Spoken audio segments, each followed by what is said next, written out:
Hello, good afternoon. It's Cydelle Stewart. How are you? Apologies for my late start. Had a few little hiccups, but I'm here, and it is great to be here. As those of you who join me usually or catch me on the replay know, I am here every Monday at lunchtime, and this is this week's episode of Raising the Bar. Presented to you by myself, Cydelle Stewart of Remotely Onit, remote support agency that supports solo service-based business owners to enjoy more ease in their life so they can focus on their expertise with clarity, confidence, and capacity. Today's episode, I am here to share with you some of my thoughts and tips around ethical selling. So this episode is called 5 Essential Tips for Elevating Your Business with Ethical Practices. And the reason that this has come up as a topic is because I've been seeing a lot of posts on the old interwebs on social media around different elements of ethics and the way that people show up and the way that people do business. And one of the things that I really thought was important is that people actually take a moment to consider how they do business, to consider how they show up, how they interact with people, but also some of the practices they have around selling in their business, and whether those practices and principles are aligned with their personal values and aligned with the values of their brand, of their business, and how they engage with people, and whether they would, stand up and be proud of those practices, if they were called out on them. If somebody shared the way that you do business in a public domain, would you be proud or would you shy away from what they were saying? And I think that's a great way of knowing if how you're operating, the actions you're taking in your business are aligned with how you want to show up and how you want to be perceived. So again, today's episode is around how to elevate your business with ethical practices. And so what I want to do is to share some unethical practices, in my opinion, these are my opinions only, and to give some insight into how I think you could do that instead. Like, what kind of methodologies could you adopt to combat that, to counteract it, to ensure that you're showing up in the best light, to ensure that you are showing up with integrity and that you feel proud of what you're doing and how you're doing it. Ethical business is around striking a balance between doing what's right alongside being flexible, alongside being profitable, right? Sometimes people feel like, well, it's business, so you're going to do what you're going to do, irrespective of what that looks like or feels like, or whether that is frowned on by anybody else. But there is something to be said with doing business that feels aligned with the way that you want to show up in the world. Maybe I'm repeating myself a little bit, but anyway, so I want to get into it. I've got five tips I think that are essential around what you're doing and how you're doing it, and I'd love to hear from you. So if you're joining for the first time, lovely to meet you, virtually meet you. If you're joining as a returning viewer, then thank you for sticking with me and tuning in. And I'd love to know what you do. So if you can, in the comments, either on YouTube or over on the Book of Face, drop in the comments who you are, what you do in terms of what you do for your clients, and let me know whether you're watching live or on the replay with #live, #replay, and potentially where you are in the world. I am in the UK at the moment. I am in Southeast London, and it's great to be in this space sharing with you. So let's get to it. Number one, I want to say that people should, if you're operating in the online space in particular, but in business in general, I want to say that you shouldn't really be deliberately sharing false information. Now, most people will say, what do you mean sharing false information? Of course, I don't share false information in my business. Why would I do that? People do. And the kind of false information I'm talking about is using scarcity tactics to sell their products, their services, their offers online. Now, as we all know, scarcity does help people make buying decisions. If you say to somebody, I've only got 5 left, so grab it quick because it's going to sell out, then some people will be inclined to take action. The questionable part around that is if there aren't only 5 left and you're saying that to make a sale, but it's shady. I think that's shady. And I would always advise against saying you've only got X amount of spaces, especially on a program or a coaching program or a coaching place or a one-to-one service. If you know that you're open to taking as many clients as possible, or there is an infinite number of spaces available, then there are other ways that you can position that if you want to encourage people to take action quicker without all the way lying. And I think it's an important distinction. So let's say, for example, you have the capacity to work, as I do in my business, with a one-to-one client in a particular way twice a month, because that's going to be comfortable, that's going to be achievable. It means you can deliver without any stress or drama. But if you took any more than 2 people, it could get techie, it could get, a bit intense. So let's say you've got 2 spaces. Saying that you have 2 spaces this month, perfectly reasonable to say. It's not a lie. You are erring on the side of telling the truth and still giving people the information for them to make an informed decision that is propelled by, oh, if I don't take action, I could lose the opportunity to take this service this month. Maybe I'll take it next month instead. But by saying there are only 2 places left, grab it quickly, as if you're never going to run this opportunity again, that's where it gets a bit unethical. So I would say, if you want to use scarcity to sell, which a lot of people do, then yeah, go ahead and do that, but do it with truth, do it with transparency, and do it with your ethics in mind, instead of directly lying to people to just make a sale. So that's number 1. Number 2 is misuse of data. Now, this is really common in some spaces, especially in the online business world, where people will, what's the word I'm looking for? Farm data from all sorts of spaces, right? And LinkedIn tends to be a place where people do that quite a lot. They'll go on LinkedIn and they will capture people's email addresses in some way, shape, or form. Like, a lot of business owners will have their email on sites, on their website, on their LinkedIn profile, sometimes on their Facebook profile or Instagram, wherever you might find it. Taking people's email addresses and building your email list with their address without their consent is just not okay. It's not ethical. It's not okay. It's not good business practice. It's shady and it's spam.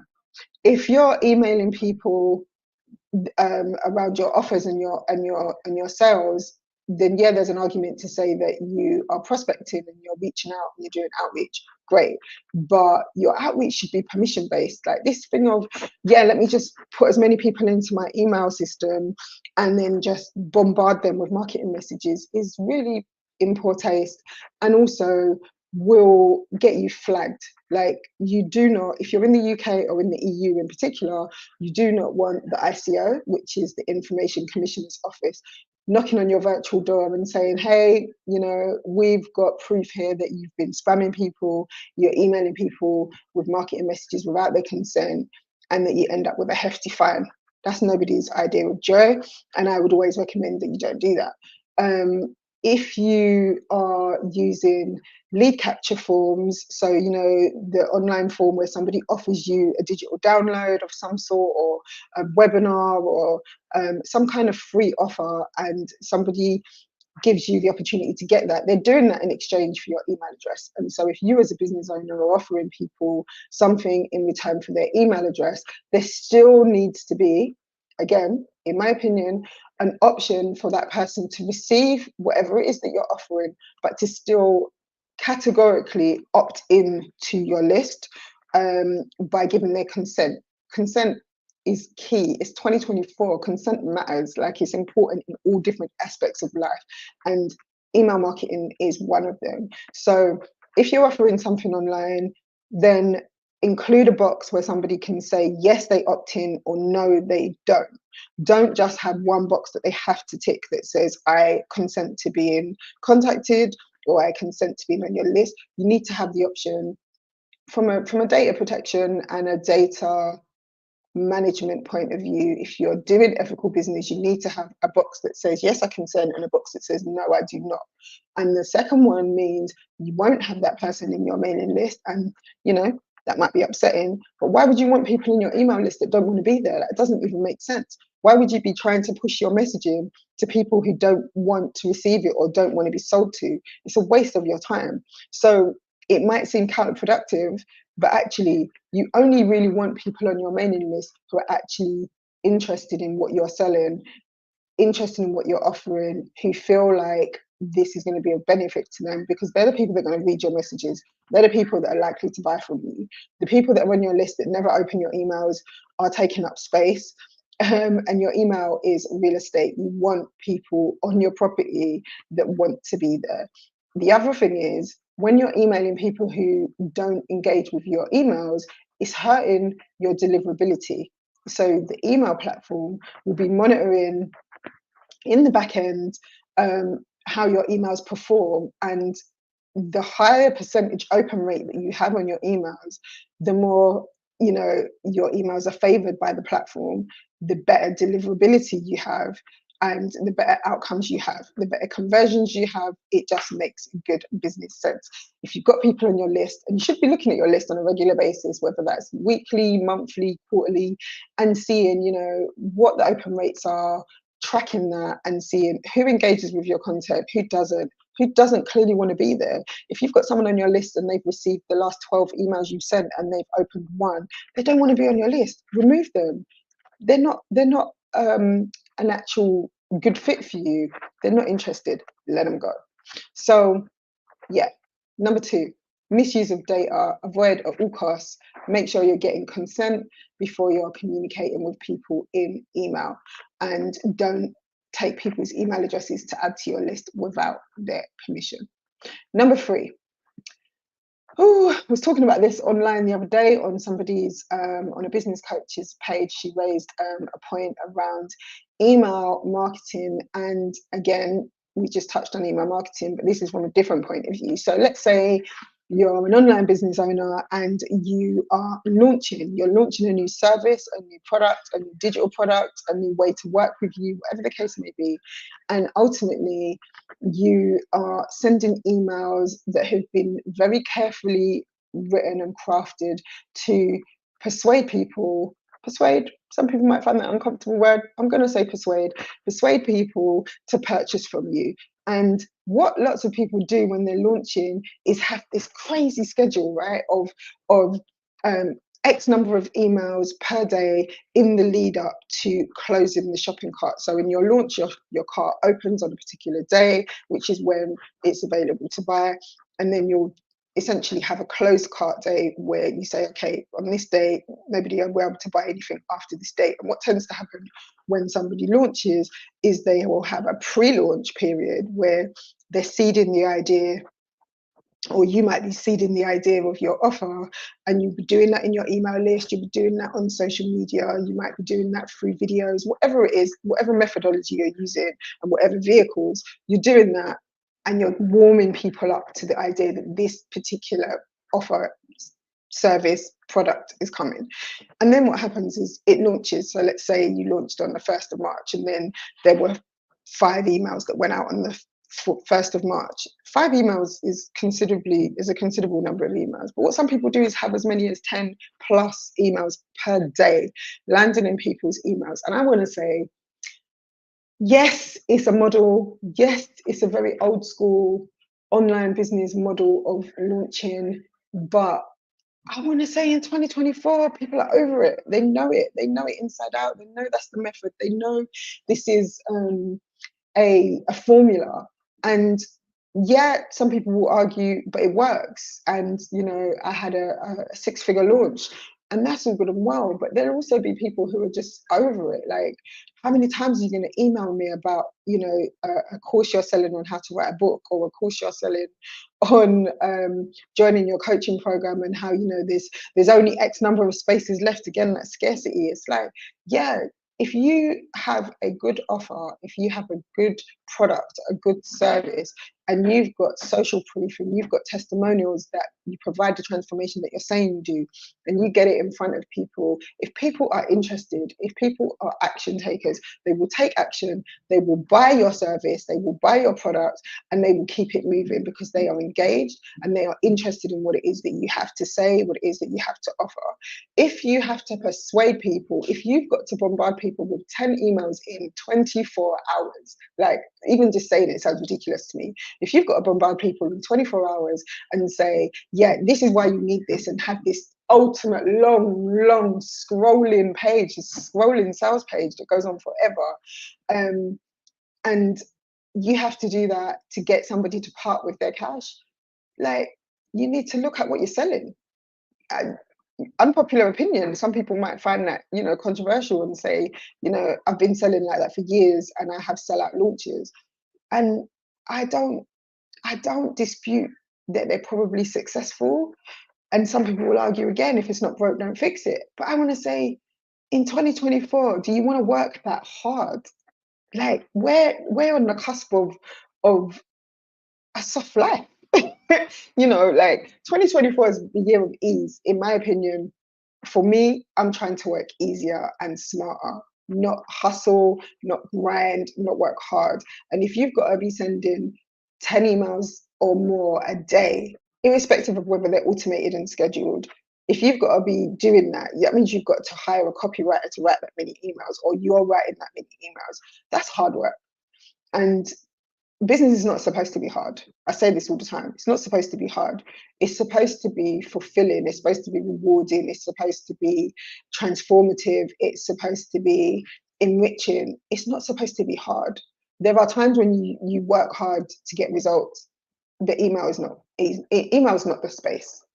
Okay, how are you feeling about that? I'm interested to hear your opinions. I'm interested to know whether you, as a consumer, in your business or otherwise, whether you appreciate receiving, you know, multiple emails a day when somebody is selling something, and whether it actually influences whether or not you go ahead and buy it. Tell me, hit me in the comments.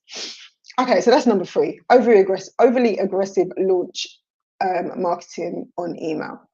Number 4, insisting on taking payment on a sales call. Now, I know. Controversial again, right? But I'm opinionated. What can I tell you? Like, I'm not here for it. If somebody wants to pay you during the call, and you are, you know, you're offering something that somebody wants, and they're happy to part with their money in that moment, more power to you. It's a beautiful thing. More power to them for being an action taker, for being decisive, for knowing what they want and going for it. That's a beautiful thing. If, however, you do a sales call and you're telling somebody about your offer and your program, and you're trying to convince them that they have to buy it today or they're going to miss out, if you're trying to convince them that they can buy it today and the offer's guaranteed, like there's some kind of result that's guaranteed, but then you don't uphold that guarantee, that's sleazy. We're not doing that in 2024. We're just not. We're not. Give people space and time. Give people the space and the time and the trust to go away with the information that you've shared with them on that call, and to make a decision in their own time. I'm not saying make the time limitless. Like, if you leave it wide open and there's no boundary around when you need to hear back from that person, then of course, you know, you're not encouraging them to take a decision or to make a decision. But there's nothing wrong with saying to somebody, you know what, here's what I'm going to do. Give you this information, go away, have a think about it, and make a decision within 24 hours and come back to me. I'll hold your offer. I'll hold this offer at this price for you, or I'll hold this space for you, and for 24 hours to give you time to go away and think about it. Here's my terms and conditions. Let me know how you want to move forward. People appreciate that. And actually, it helps to build trust because you're not being pushy, you're not being pressurized, you're not being a sleazy salesperson. And again, there's nothing wrong with selling, right? We're here to sell, we have businesses. But people shouldn't feel pressured. They shouldn't go away from your call having made a payment that they felt pressurized to make in that moment to then go away and ghost you, or to then leave that call having made a payment and then cancel the recurring payment or the payment plan because they didn't know how to tell you no, or they didn't know how to say to you, actually, it's not for me, I'm not interested, or whatever the case may be. They've gone away from that call and they felt like, oh, they were coerced and it wasn't for them, but they didn't know how to say no because you didn't give them the space to. So I want to say, get comfortable and make it the norm to give people space to make a decision in their own time with parameters, rather than, you know, coercing people or heavily persuading people to feel pressured to make a decision then and then. I mean, if it's the last day of your offer and it's going to close, that's a different scenario, and you're having the call on the last day, that's different. But if you're just doing it because, you know, you want to convert them there and then, and if they go away, they might change their mind, then that says something. If they change their mind, if they're considering changing their mind, then maybe it's not for them. Maybe they don't see the value. Maybe you need to work on demonstrating the value of what you're offering, or maybe you need to revise what it is that you're selling or your sales pitch. All of that is possible, but this pressurizing people to make a decision and then people having buyer's remorse, it's not sexy, it's not cool. So don't insist on taking payment on a sales call if the person is not leaning towards being comfortable doing that.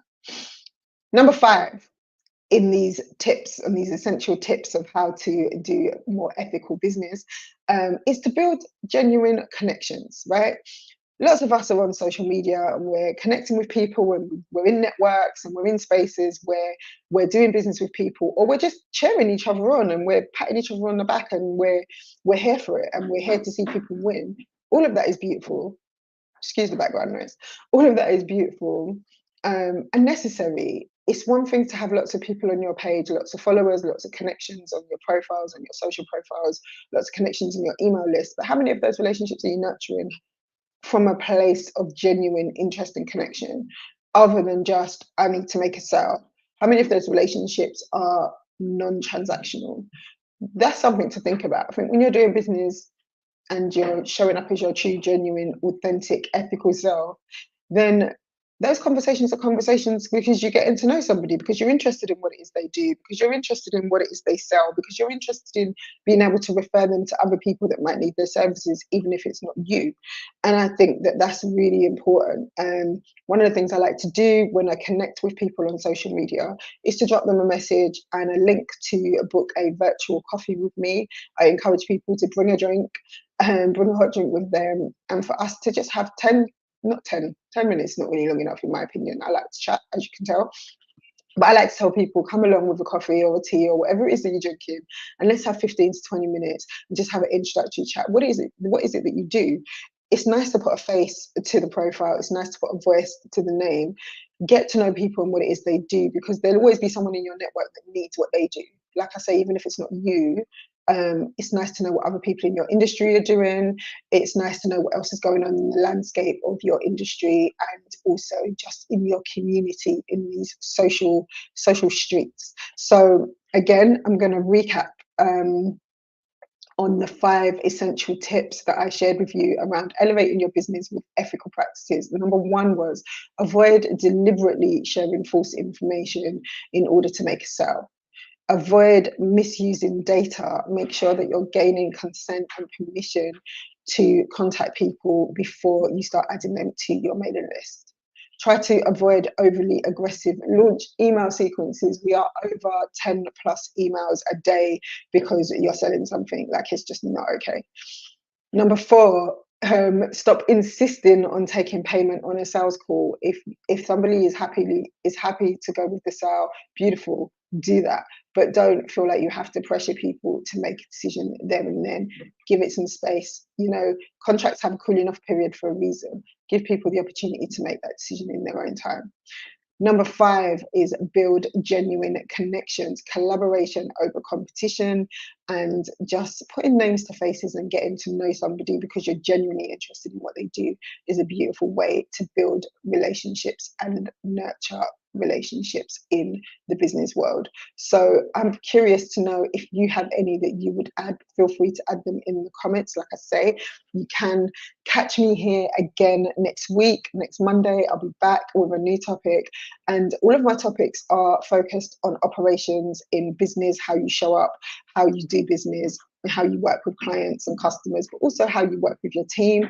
I did have another point that I wanted to share around ethical business in terms of how you work with people, but I am out of time and that would have been a bonus point. So maybe I'll do that on another topic sometime soon.